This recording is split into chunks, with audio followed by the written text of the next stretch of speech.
Okay, gonna make a short episode. You're recovering. I'm tired. Just gonna make this easy.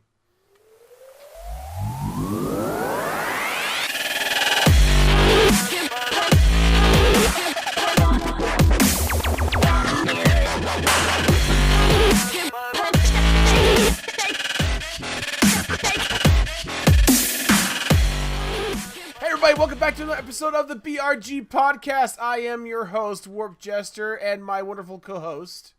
Hi, I'm Kirak, guys. Sir Six-a-Lot. Sir Six-a-Lot? You could say that. Hey, Kirak has not been well, but he's recovering. He's getting better. All I have to do is not make him laugh, and we're good. Yeah, please. Yeah. I don't want to laugh. Okay. Are you sure you know where you are right now? Because this is the BRG podcast. Shenanigans will ensue. I know. I'm playing a risky game here. Hey, Kirak. Yes. 60 episodes, baby. 60 episodes? 60 episodes. That's amazing. That's awesome. It actually lasted this fucking long. Amazing. I'm already dropping F-bombs. Yay!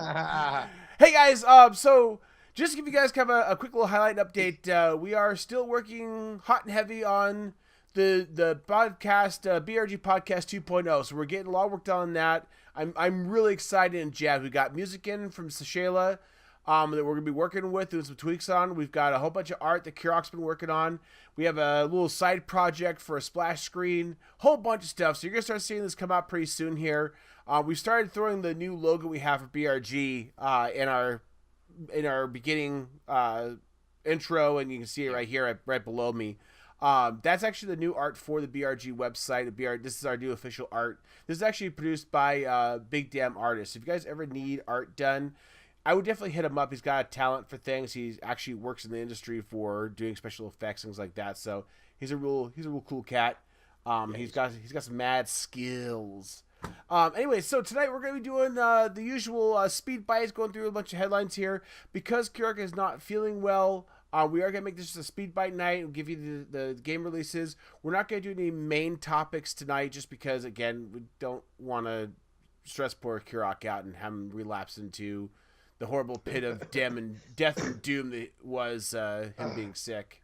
Yeah, it was bad. It was really bad. Just did you a whole bunch of symptoms. Did you fry eggs on your forehead while you were sick? It was close to that. But it didn't last. The fever part didn't last too long. I fought it for about a day and a half, and then it broke. So the worst was the back of my throat. It was like you were sick and breaking shit. Got it. Yeah, it was like having stop. It was like having a hot piece of sandpaper just stuck to the back of my throat for like 4 days straight. Wow, you got as far as hot piece, and before you could say sandpaper, my mind was already going all kinds of wrong directions. Seriously, come on, this is not another one of those sausages. Kirak sausage. Wait, no, that sounded horrible. Hey, you know what?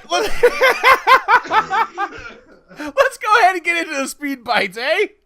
All right, let's do this. All right, guys, we're gonna start at the top of the hour here with some news for the early Nintendo Switch system stolen and allegedly resold.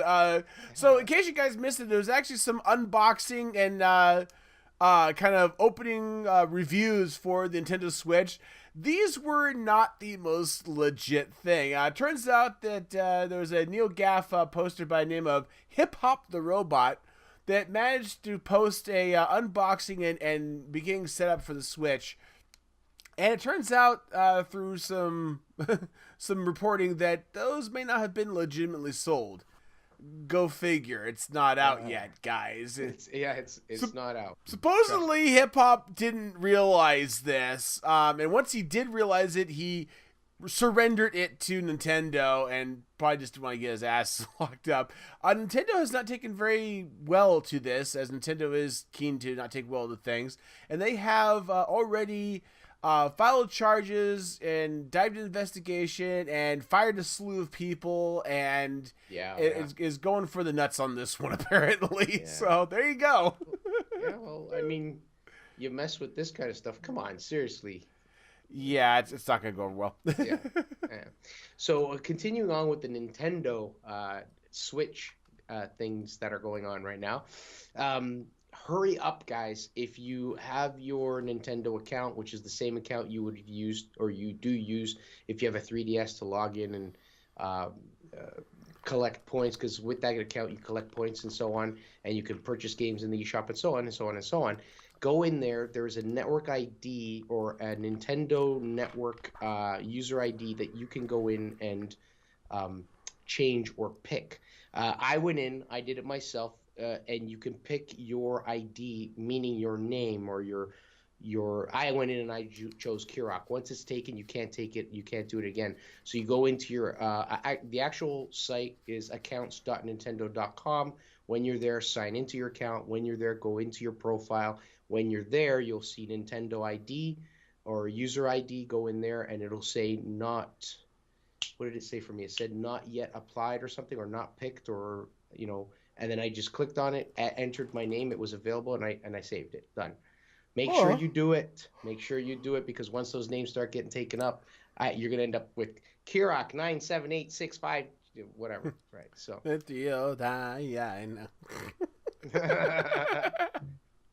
Also, Nintendo news: the NES Classic Edition, that's ever so popular and nobody can get a hold of because it's always sold out, has just gotten a little bit more popular. Just because there's a wonderful developer, I guess we'd call him, Russian developer, that created a piece of software called Hackchi 2. It was basically a piece of software that kind of like pseudo rooted. Kind of rooted the Nintendo so that you could actually load more ROMs onto it. And at first it was kind of kludgy. It's been out for a little while, but it's a little kludgy. But now it's got a lot cleaner. Now it's got a wonderful GUI interface. It's very user friendly, very reliable. People are having a very easy time of using it. And again, you download ROMs, of course, legal ROMs only. I'm sure you have legal ROMs. Nobody would ever think of going to any one of the torrents out there and downloading illegal ROMs. And you can load those onto this NES and play other games. As a matter of fact, there's actually a mod for this mod, a plugin that allows you to download and install ROMs from other systems like the Super NES, the N64, even Genesis. Oh wow! It might be worth buying one of these things now. Hey, Walmart was selling them. Yeah. Bundled with a TV for $100 and some odd, and people were still snatching them up. Wow, jeez. Okay, continuing on with some Nintendo news here. The Nintendo Switch, once again, we reported. This is actually an article from Ars Technica. We reported earlier on in one of our previous podcasts that finally the account is tied in, or your eShop account is, your purchases, are tied into your account. That is awesome. I was so happy with this. Then someone gave a question. I'm going to read this. It says, a questionnaire talks about the potential for getting a second Switch. This might be something that, say, you might want to do one day somehow, since you have, multiple kids. And he says, if I want to take the system with me, if I were to buy a digital game, could I buy it once, or would I have to buy it multiple times so that they can use those games, meaning on multiple systems? And then Nintendo basically replied back, and the translation kind of works out to, currently we don't have currently we don't have a system like that in place for Nintendo Switch, but we haven't made any final decisions about how we would approach that going forward in future. So unfortunately, I can't provide any concrete answer for you right now. That kind of sucks. I mean, come on. Well, I mean, so this goes back to the whole conversation about, is it a console that can be mobile or mobile can be console? If you're thinking about it in terms of, the next iteration from the Wii U, then it kind of makes sense that you're going to buy a game for your system. You're not going to have another system playing that game. Like, my kids are going to sit down and play a game. Both my son and my daughter have little accounts on one game they can play. That makes sense. But if you're looking from the mobile standpoint, I'm not going to buy 2 3DSs Right. and buy one game for both of my kids to play on their respective DSs. When we reported last week that what they said was that your game is tied into your account instead of the device. I'm looking at it more from a point of view that you take the Nintendo Switch with you, somebody steals it. Now you got to buy another one, or you drop it, it shatters. Now you got to buy another one or pay for a repair, whatever. Can I still play the damn game I paid for? I would say yes in that regard, but then Well, again, I'm hoping that's true and that all this they have does. to do is just set up to do like Apple does it with their accounts. You have a auth and deauth. So does Sony does it. So Sony done did it. Anyways. I had water in my mouth. Oh, okay. What did you just spray on the camera? I almost did. You do that with voodoo that you do so well. Anyways, stepping away from the excitement of Nintendo. EVE Online is crowdsourcing search for real exoplanets. This is kind of cool, to be quite frank and honest with you. So basically the highlights are this. So for anybody who hasn't really kept up with space science, there's been an absolute bloom of discovery for exoplanets. And basically they've refined a method of looking at distant stars and seeing the stars dim, which signifies something passing between us and that star, which would be a planet in that star's solar system. And in order to help with identifying these exoplanets, they've actually are working with the EVE Online crew, and they're actually making a mini game in EVE Online that people can play called Project Discovery, where they'll be able to review data from these monitorings of the stars so that people can try to pick out when there's an exoplanet present. And if you get enough people all saying, yes, there's one here, then they can send information back to the scientists and they can review it in more detail to confirm or dismiss the thing. This is really awesome. I see a lot of crowdsourcing. There's like Galaxy Zoo or something like that a while back. We had identified what kind of galaxies they were, being different. I forget the different names are, but this could be really cool. It can also be totally gamed. People could be total, trolls. But yeah, I mean, it's kind of cool. It literally is a game within a game, and this is kind of like we're killing time transfer from one location to another. You can take a few minutes and review data, and they're really. It's not just a hey, open up this in-game browser and review some data. It actually try to tie like a mini game into it. There's a little story behind it called Project Discovery. You can go look it up, and there's actually some video content behind it. It actually plays into kind of the storyline of the game, so it's really cool. That's pretty awesome. I love it. Wow. Sticking with the theme of space, there's Space. The Final Frontier. Yes, this is awesome. Stellaris is a game that's been out for a little bit on Steam. It's kind of like a space RTS type game, and there's a new mod out for that game called New Horizons. This mod, if you are a Star Trek fan, brings to you the entire Star Trek universe. It pretty much mods the game into being a Star Trek, playable Star Trek universe. And when I say playable and when I say Star Trek, it's pre-Federation all the way through to the Enterprise era and beyond, right up to good old Scott Bakula. You remember he's like in the latest Enterprise? Oh yes, that was a few years ago now.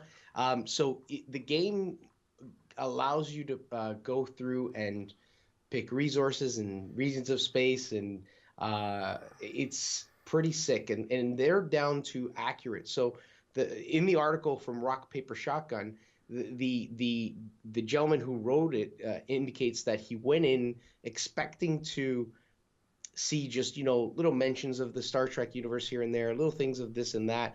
Meanwhile, he was like blown away at how detailed everything is, nice. Down to the type of weaponry that's used from different species. So Klingons use different type of weapons versus Romulans with disruptors and cloaking devices and so on. Sweet.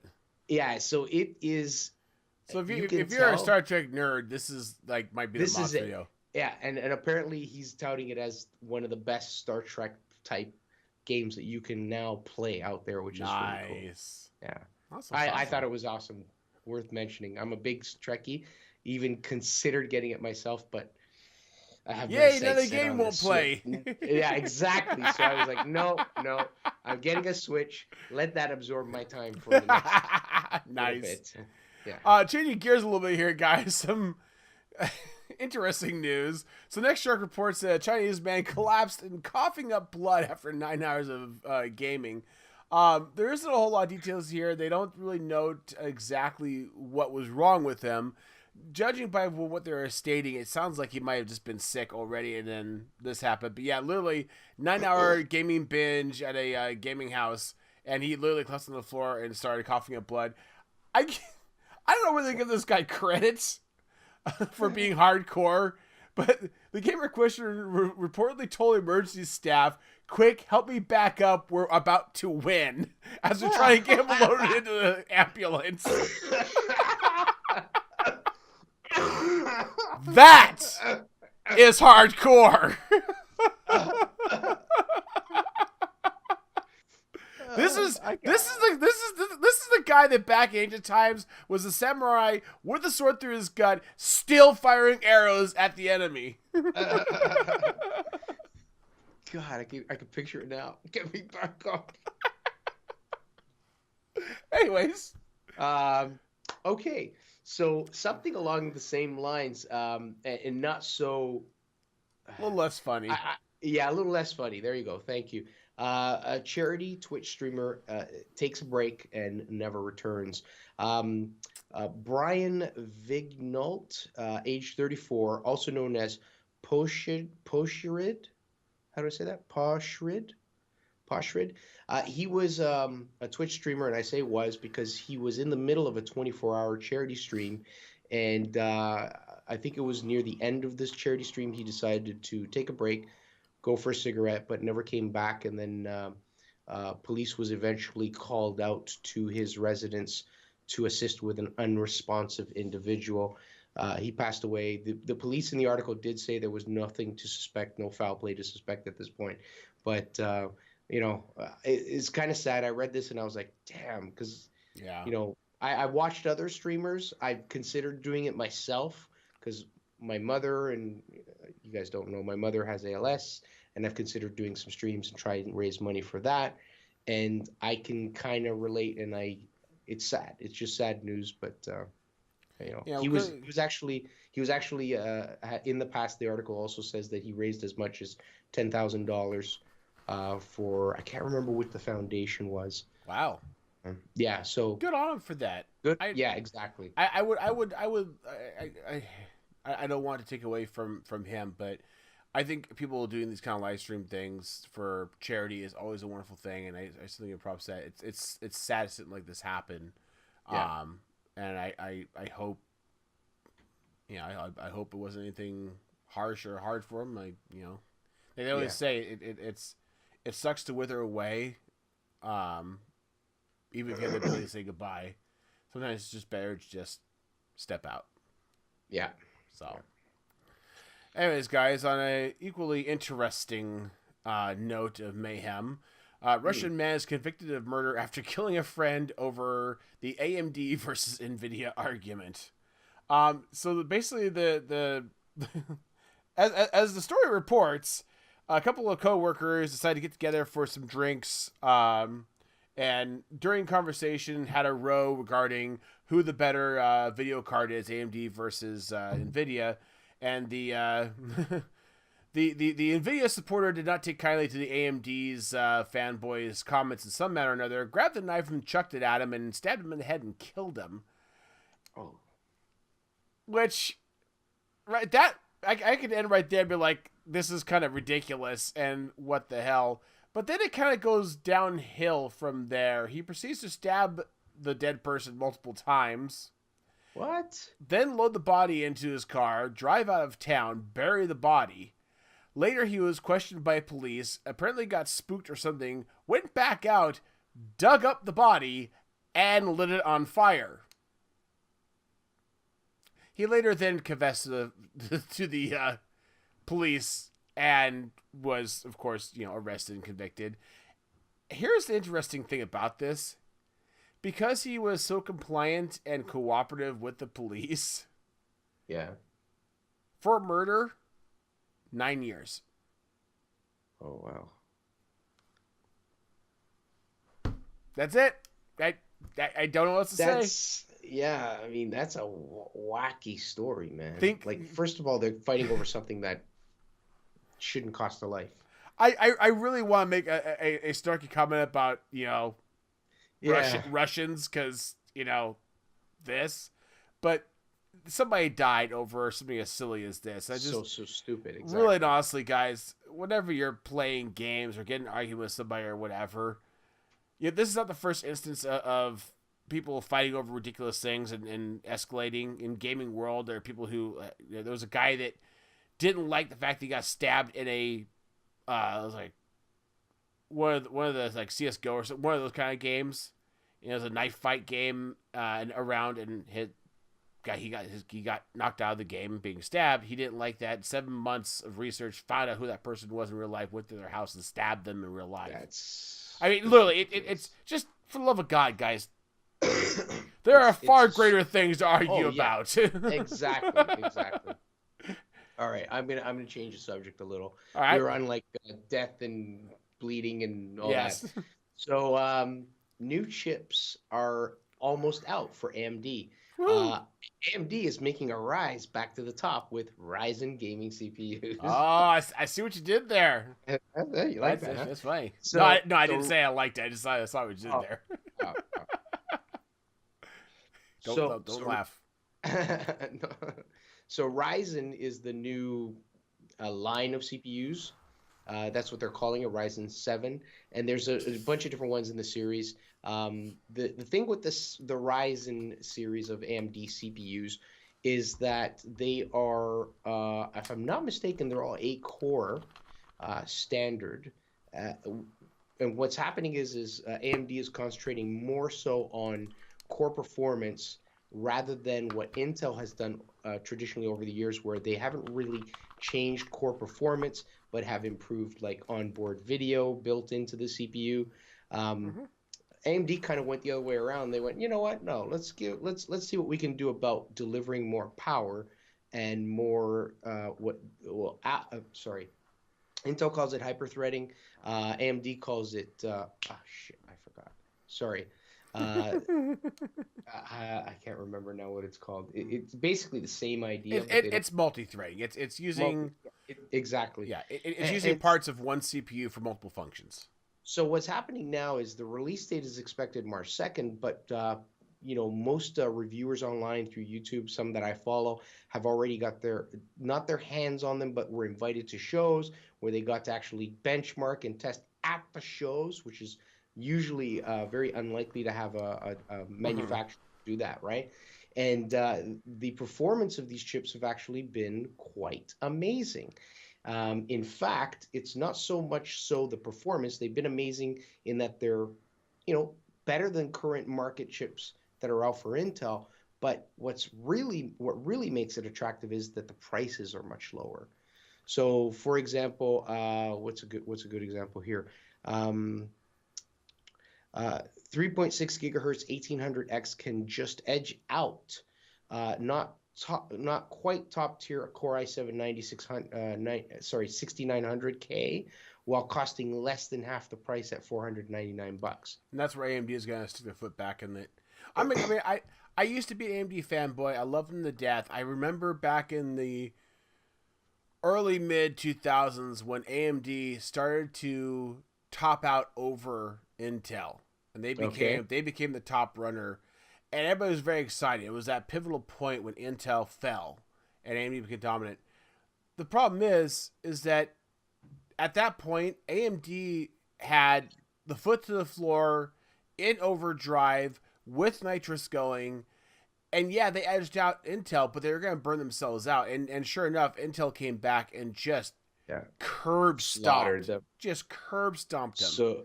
So we're worried this is going to happen here. Well, as you pointed out, Intel's been focusing on other things. They can sit back and relax and be kind of resting on their laurels because they can. And this is exactly what Intel did last time. Intel gets sloppy, they get lazy because they have no competition. This is why we need to have competition. Intel kind of screws around for a little while, and AMD's going to catch up. Intel's going to go, oh, crap. And then all of a sudden, Intel's going to have an explosion.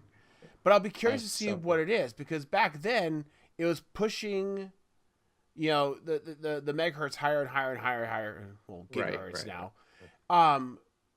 And then there's kind of multi-core aspects. And the multi-core, it's like, we're going to have standard 8-core.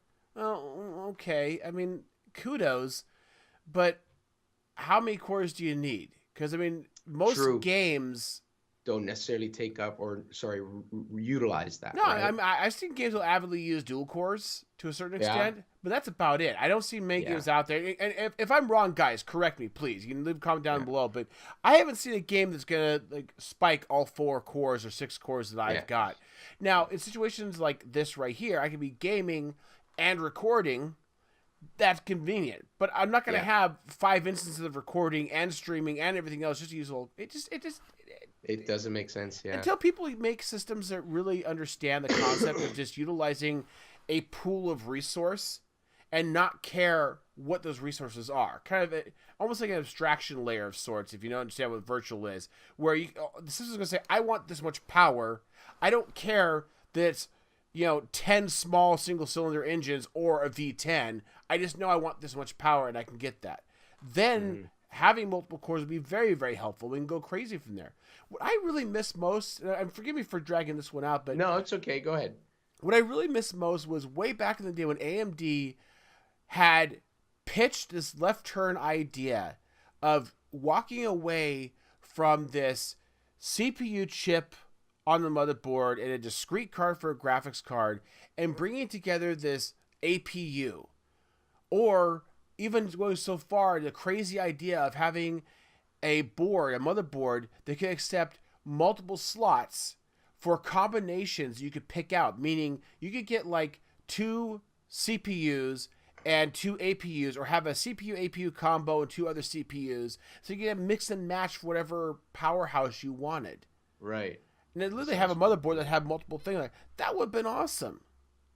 But that's just not what's going to happen. There's a lot more to it. So, anyways. So I was thinking Intel should be shaking in their boots right now, but we'll see. Yeah, this is going to get Intel to wake up and go, oh, okay, we need to start actually revving our stuff again. Okay, fine. I'll be interested to see where they go, because at this point, if you'll notice, we're hovering around the 3.5 to, on the high side, of 4 gigahertz processors. Yeah. And at this point, the thermal barrier is what's stopping. We're not going to see anytime soon with silicon-based chips. We're not going to see 5, 6, 7, 8 gigahertz chips. It's not going to happen. They will literally let themselves on fire and melt. Yeah. So what's Intel going to do? How are they going to change things? I don't know. And the most important thing is, what are they going to do to become attractive and not let AMD run away with their lunch at half the price?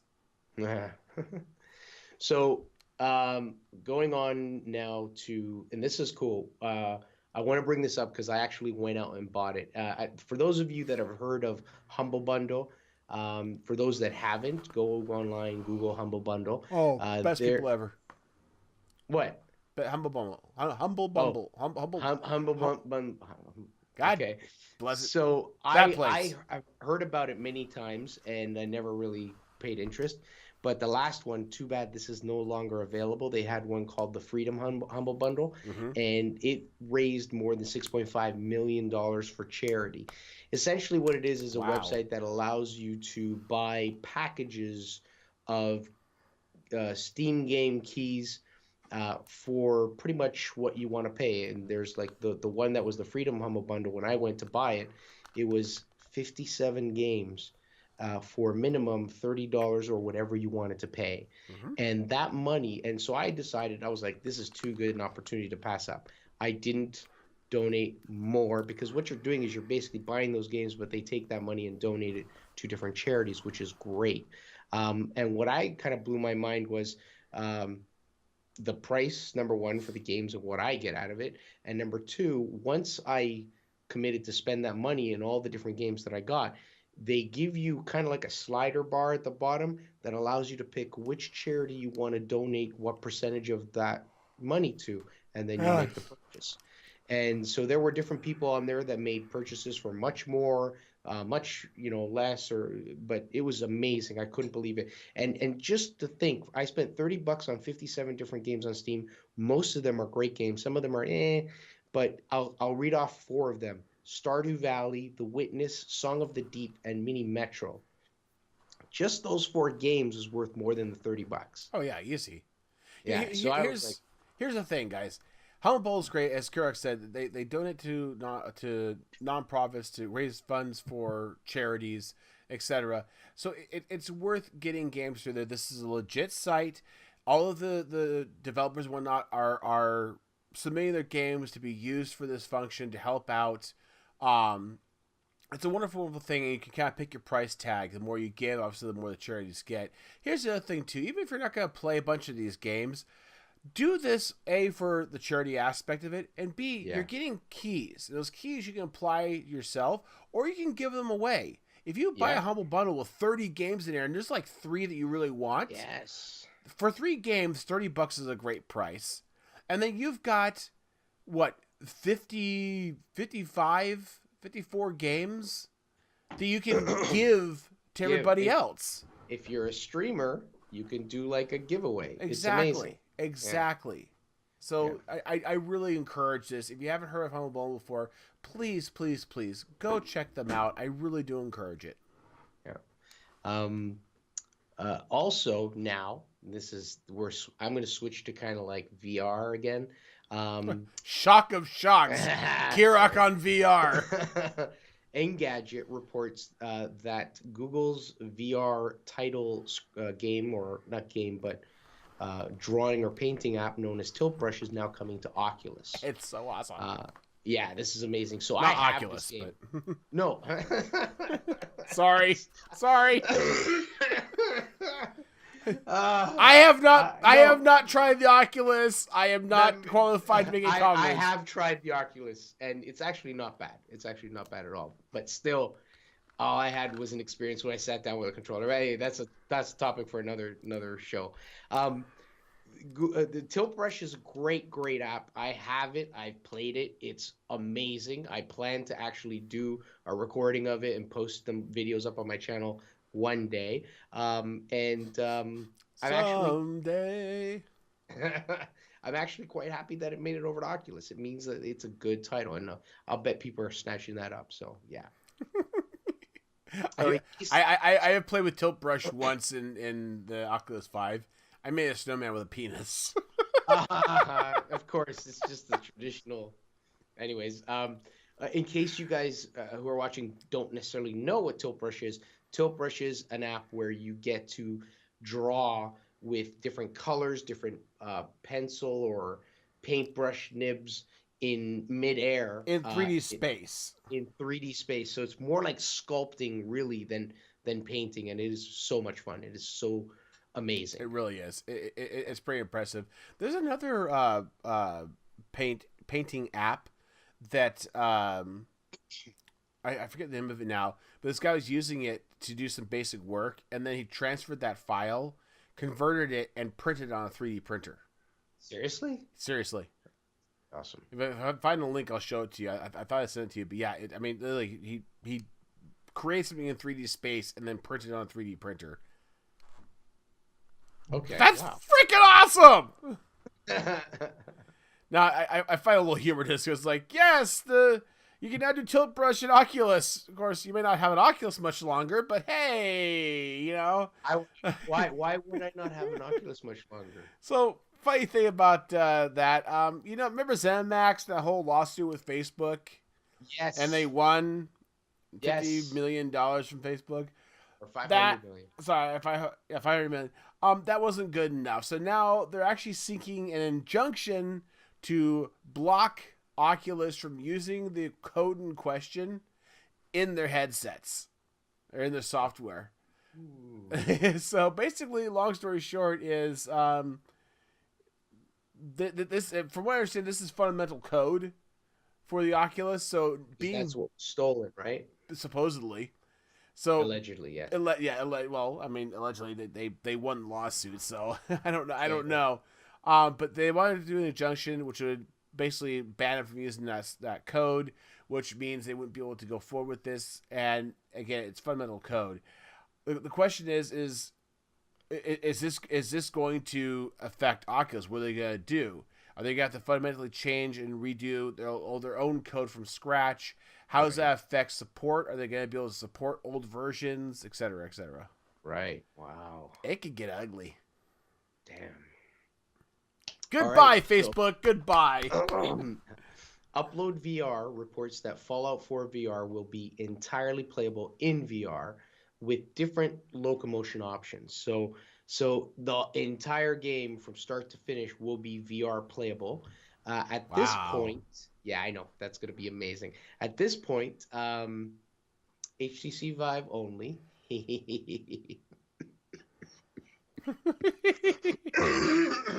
Okay.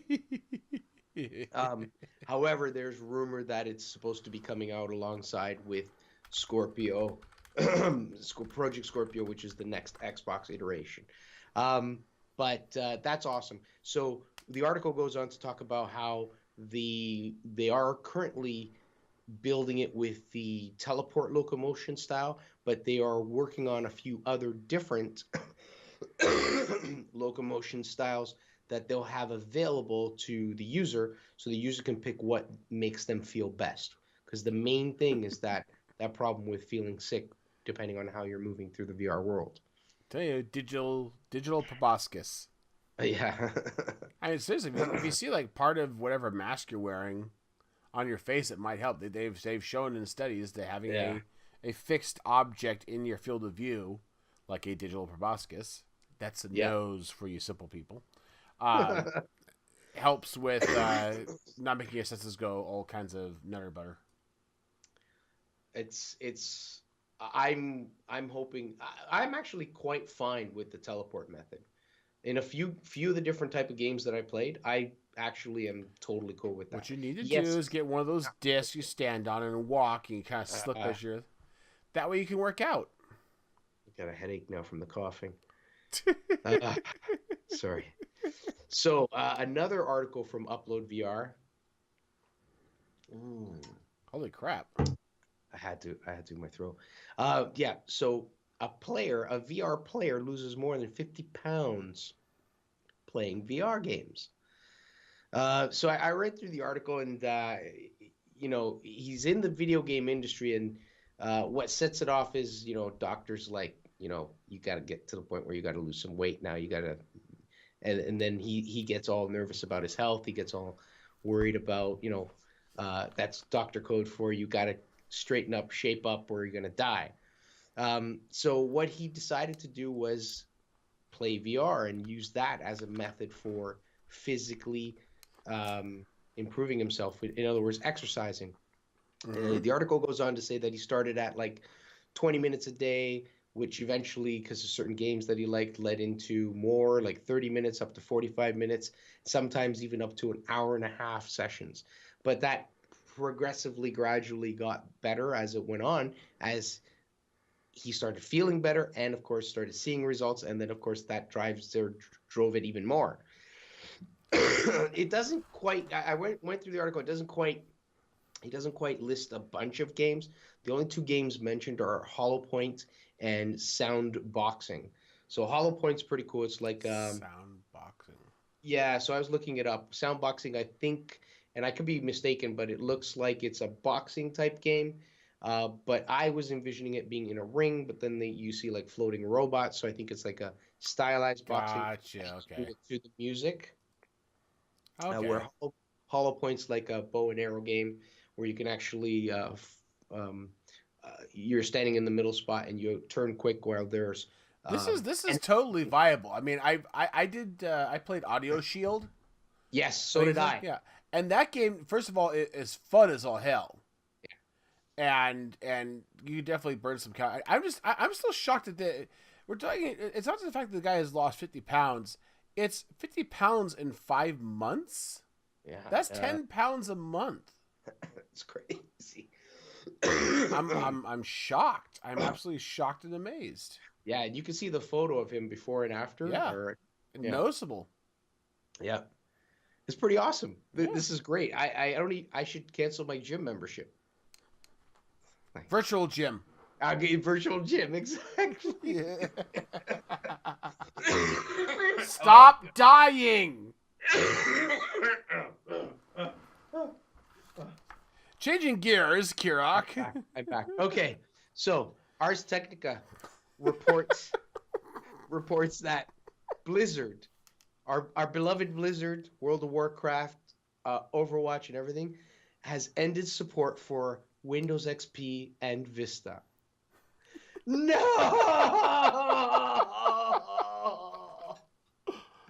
Jesus really Christ. I was playing EverQuest, the original EverQuest on XP. What? You? Yeah. Oh, wow. That's how old XP is. Frick me. Yeah. So Well, that's it. If you're So still on XP. What was after Vista? 7, right? Yeah. Yeah, went from XP to Vista to 7 to 8 Yeah. to 8.1 if you want to count that, and then 10. So if you're playing any Blizzard games, you got to have 7 minimum and up. Alrighty then. So NG Gamers report more problems with the LG OLED or OLED There's way too many TVs. letters. Yeah, it's called OLED. We didn't report on this before, so I apologize. But basically, there was a history of some issues with the LG OLED TVs. The original issue reported back in November had to do with the B6 series of OLEDs screens. It had issues with HDR support. The games were shearing and tearing for the visuals of it.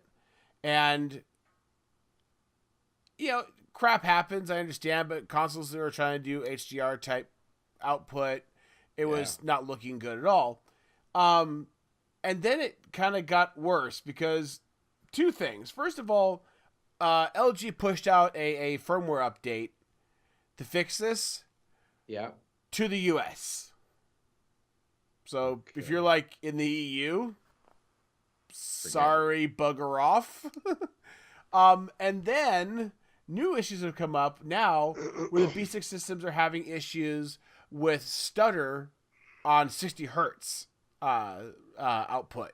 So select outputs at 60 hertz, you start getting stutter and shake. So it just really has not gone well for LG on this one. Damn. Sorry to say. So the idea was to fix it with a firmware. Actually, did the firmware update actually fix it? Supposedly. Or even with, nobody said no, it was. But if you're in the EU, you didn't even get the firmware update. Oh, man. Yeah, there's ways to probably find it. But that's too bad.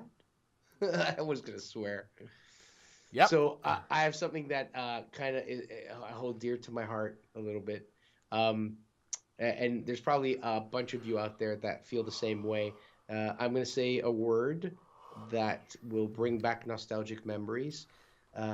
Etch-a-Sketch. Remember that? This is not the same thing. What do you mean it's not the same thing? It's just not. No, I agree 100%. So basically, Engadget reports that a new Etch-a-Sketch is on the horizon. The company that makes it are switching over to a color LCD display. They've gotten rid of.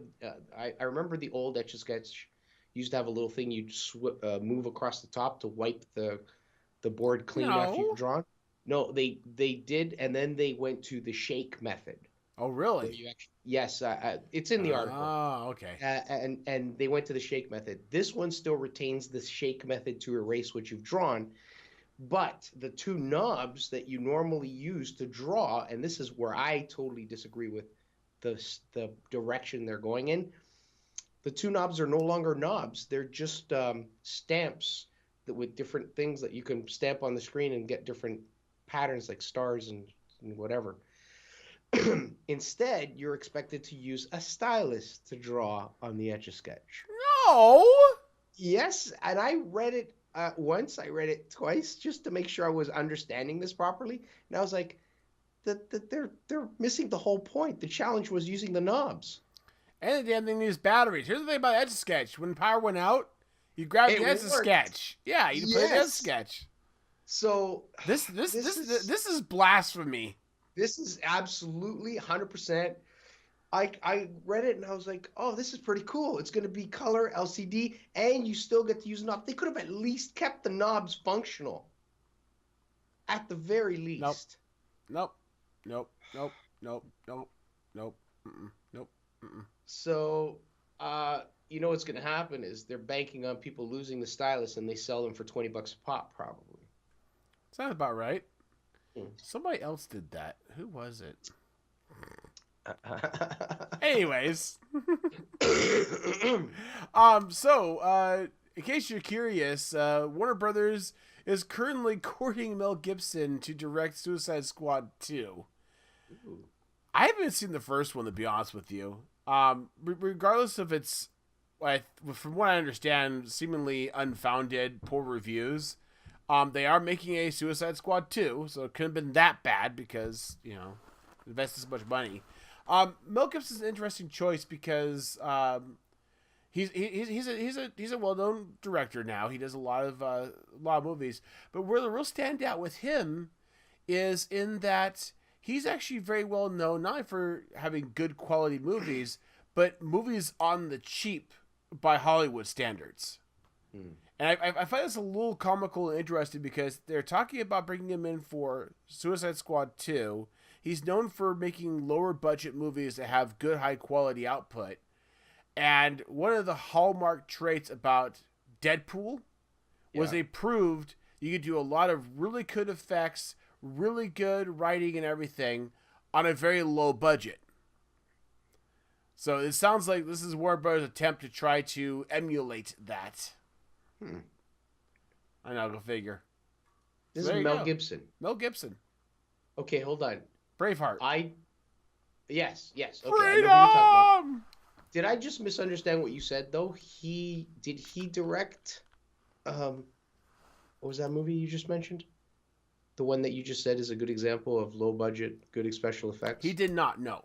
He did not direct Deadpool. But this looks like, to me, this looks like Warner Brothers trying to emulate that type of low budget, high output. Gotcha. Okay. Which Mel Gibson is known for. I mean, it's not sacrificing anything. He's done really good movies, have gotten really good ratings, and pulled in a metric ass load of cash. Yeah. But yeah, it's just, this is them kind of looking and going, maybe we don't need to spend ludicrous amounts of over-the-top budgets on movies for special effects. I mean, everybody's got this idea in their head in Hollywood that special effects equal billions of dollars. Yeah, no, I got you. That's awesome. That's pretty cool. So this is, I think, the last bite, right? Yes, it is. Mm-hmm. And you probably heard of it already. It happened a few days back. NASA announced that they found 7 Earth-sized planets just 40 light years away. So essentially they announced, I think it was Wednesday, if I'm not mistaken, that they found 7 exo-like planets around a star called TRAPPIST, 39 light years away from Earth. And out of the 7 planets they found, 3 of them happen to be in what's called the Goldilocks zone, which is in that area right where they're just the right distance away from the sun, but not too close, not too far, that they could potentially have water. And if they have water... Liquid water, to be specific. Liquid water, yes, thank you. And possibly mean that there could be life.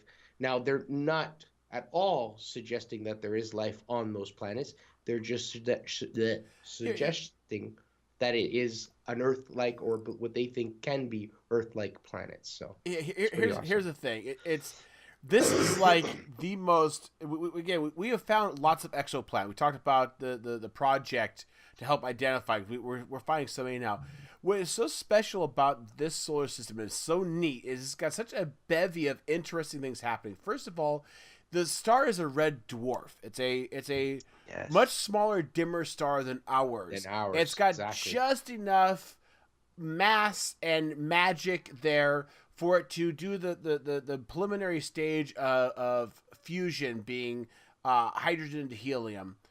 It's got a big fat Goldilocks zone that 3 planets happen to circle inside of that are, again, can have liquid water, are rocky type planets. Basically have the best potential for stuff to exist like our planet has. Habitable, Habitability aspects. And it's only 40 light years from us, which a little bit tongue-in-cheek there. But that, in the whole grand scheme of things, this is a next-door neighbor.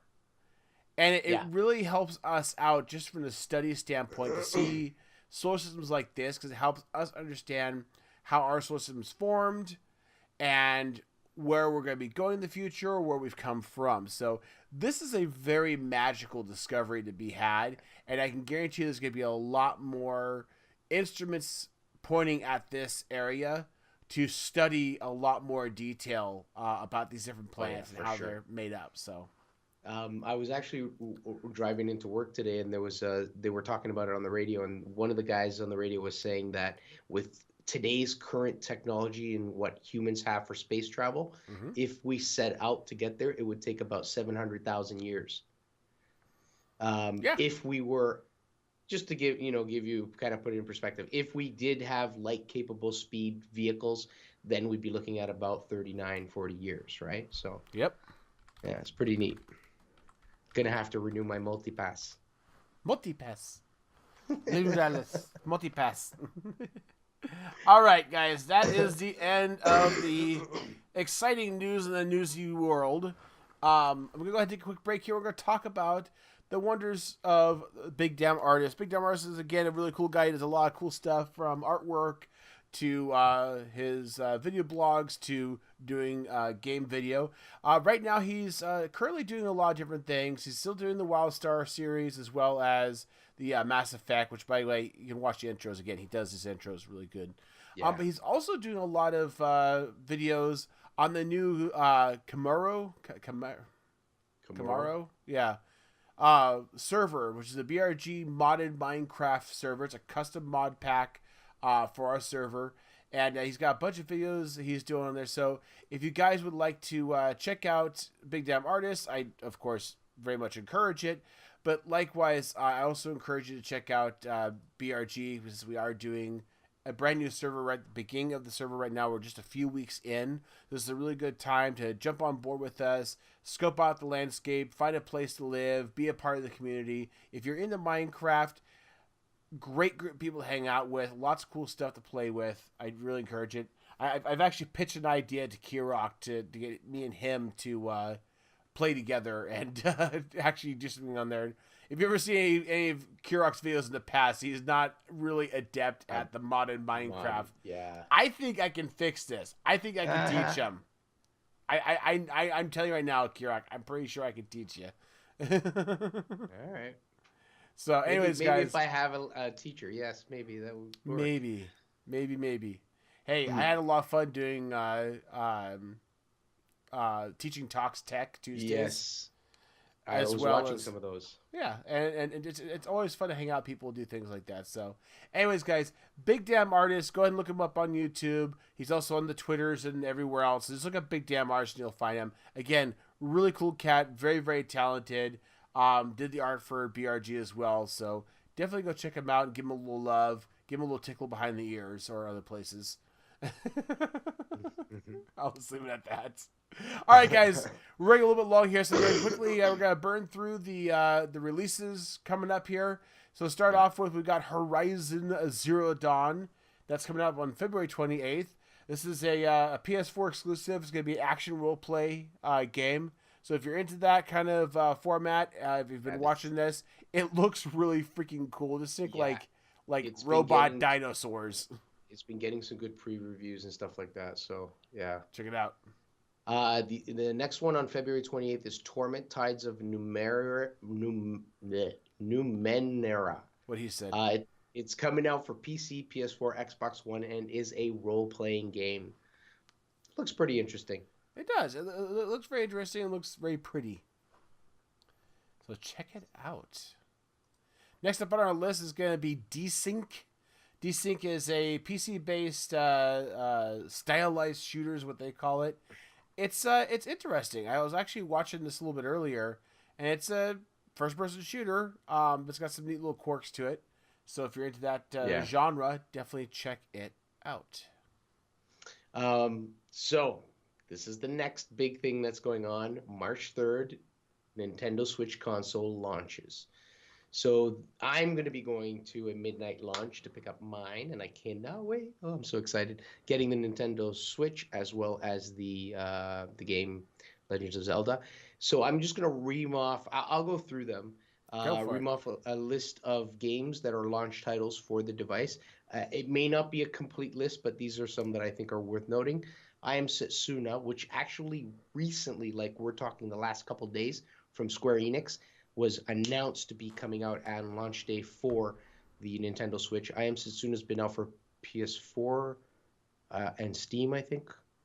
I remember announced this a while back, yeah. Yeah, it's a role-playing game, and it looks really nice. Okay. It kind of gives homage to the original role-playing games. The other one is Just Dance 2017, a rhythm game. Super Bomberman R, which is an action puzzle game. Then, of course, there's the legendary The Legend of Zelda Breath of the Wild action-adventure puzzle, which is what I'm getting. There's also 1-2 Switch, which is kind of like a party game. If you ask me personally, this should have been a pack-in game so that the game would have come with the console, but it isn't. I'm surprised that it's not. I know. It would have shown off the capabilities of it and really locked people in, I think. But World of Goo, which isn't a new game. It's been out for quite some time, even on iOS devices. But it looks it's a physics-based puzzle-type game. Human Resource Machine, casual puzzle, and then by the same people as World of Goo. Yes, exactly, and Little Inferno, casual adventure type game as well. So those are but a few. I'm pretty sure there's a few more, but I know they're all coming out March 3rd. These are the notable ones for sure. Yeah. Oh, sorry. Cool. All right, guys. One last thing to leave you with, real quick, is our pound winning for the week. This is one I came across and loved so much I started cracking up. This is not a new thing by any stretch, not even game related per se, but this is an honest to God UK politician or political group. It is the Citizens for Undead Rights and Equality, or CURE for short. I just love them because their stance on things, and they pretty much define themselves as, you know, something that's around just kind of make a mockery of the political system because it's kind of jacked up, which, you know, Brexit and Trump, you know, why not? They actually had before this. But anyways, I love their stance on a couple of their policies include increasing the statutory retirement age to beyond death, finding a cure for zombie bites, and granting the undead the same rights as the living. I didn't notice. I'm slow sometimes. I didn't notice until this moment that CURE stood for Citizens for Undead. Yes. Anyways, guys, we always appreciate your fond thoughts and input. And you can always give that over either down below or over at the BRG website in the forums. We have a section for feedback. So you're welcome to go there and yell at us and tell us we're wrong about something, or drop us a line if you'd like. Kirok, my friend, speed round, quick as you can. What's up with you? Nintendo Switch. There's nothing else. And World of Warcraft level 48 and climbing. Still not Remember, maxed yet. we said we're going to check every so often, right? Still not maxed yet. No, I know. Come on, man. I'm just casually enjoying the game. Falling in love with it again. Oh, God, get help. Anything going on with projects? I figure out how to play it on my Switch. Sorry, you were saying? Project Singularity. Yes, anything exciting going on? There was a gaming night tonight, actually. There was? there was. I just obviously I'm here, so I'm not there. But I think that I saw a few people playing, and they were playing that. There's a new game on Steam called Pixel Privateers, and it's from the same guys that made either Terraria or Starbound. I can't remember which, and it looks pretty cool. So they were playing that tonight, which was nice to see. Basically, one of those game nights instead be all of them coming on being guests on BRG's podcast. Mm. That's what we need to do. Then you can actually play with them. Find everything about Kirok guys on the Twitters. That's at KirokCraft, or just stalk him somewhere in Canada, and you can just kind of follow him around. Yeah, once you're in the same city, you must know everyone. Just follow around red cars. You'll find them eventually. The polar bears are going back north soon. Oh, I got They're gonna start warming up. up. Like a polar bear petting zoo. Yeah. Just... So, guys, I don't have anything coming up on my channels at the moment here. Again, been very busy with the renovation. I'll try to put some pictures up of it so you guys can see here if I remember to put pictures up here. Mental note. But I did get a chance to sit down and play a little bit of World of Tanks and World of Warships with my son. Nice. We basically played like 5 rounds of tanks, and I told him, dude, I'm sorry, I can't do this anymore. It's so painful to play. I'm not good at it, and it's just like 1, 2, you're dead. Literally, 2 shots, you're screwed. 2 shots, no matter what I did, no matter how I tried, I just got my ass handed. My 9-year-old son is running around just spanking people and stomping ass, and I'm just like, turkey shoot. So we play a little bit of ships as well. That was fun to play again. There's some nice events coming up, some new ships to play with, so that was enjoyable. And then I hopefully get some more ride videos up when I have time. Again, editing's been kind of tight for me. My good friend Cosmic is actually going to be staying with us when he gets back from Nevada, hopefully next week. So he'll actually be living here again in the room I'm working on back here. So we'll actually have him back. And like I said, guys, if there's anything that needs to be said, I'll try to remember to put it on Twitter if I remember to. But I'm not a big Twitter person. All right, guys. As always, we do appreciate the love. And again, BRG is a community of people. There's a lot of stuff going on all the time. Not only for the events for the casual player and people just looking to have fun. We've got one coming up tomorrow. Will be yesterday by the time this thing posts. But they're doing the Black Wake game. We do have a lot of events like this up all the time, though. We are a community that tries to be there for 2 sides of the coin, being just people who want to get together in a community, play games, have fun, but also help support new media endeavors for people who want to do new media stuff, learn how to do new media, and try to make a name for themselves. We try to be a springboard for them. So we try to appease both worlds. And we certainly do appreciate love. You guys, we love to get more people in the community. We love to get more people watching us. So please, if you enjoyed this, please stop by the YouTube site. Go ahead and hit like. Go ahead and subscribe for us. And go ahead and give us a shout out. If you use the Twitters or Google Plus or Facebook or whatever, feel free to give us a shout out. If you say Ball Rocket Gaming, that's pretty much us and only us. And if you like, also, you're welcome to head over to our Patreon account and give us a little money.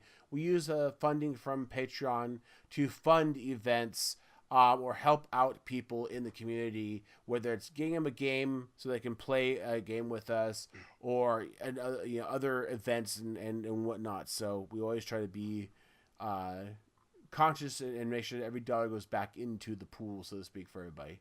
Anyways, guys, I appreciate following us along here. 60 episodes in, still going strong. Again, we'll have new, wonderful, interesting stuff coming out soon here. We are hopefully, I'm going to be a little scared to say this because, once you say it, it's kind of committing. But, yeah, I know. We are shooting for a April 1st go live for our podcast 2.0. So stay tuned for that, and hopefully we won't have to push it for any reason. We've got most of our ducks in a row and maybe a few geese while we're at it, so we'll see what happens. Yeah. All right, guys. Thanks so much. Kirok, as always, thank you, man. Thank you. Get better. Stop coughing. I will. Thanks. All right, man. Anyways, guys, good night. Bye.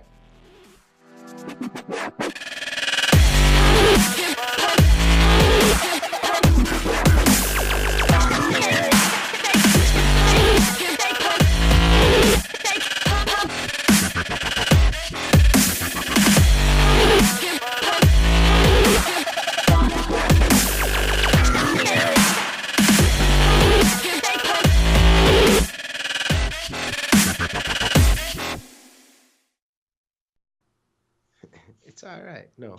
What does he say? All right. All right. Ba ba ba ba ba ah. Why are you blowing the cold air? I don't want the cold air. I'm not I want the blowing warm anything. air. I'm not blowing anything. Hey now. You talking to me? I'm a married man. I'm not sure I want anything blown over here. Bop, bop, bop. I'm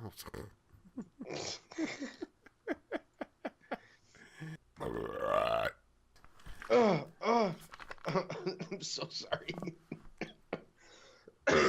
Oh. Wow, you just sound epic.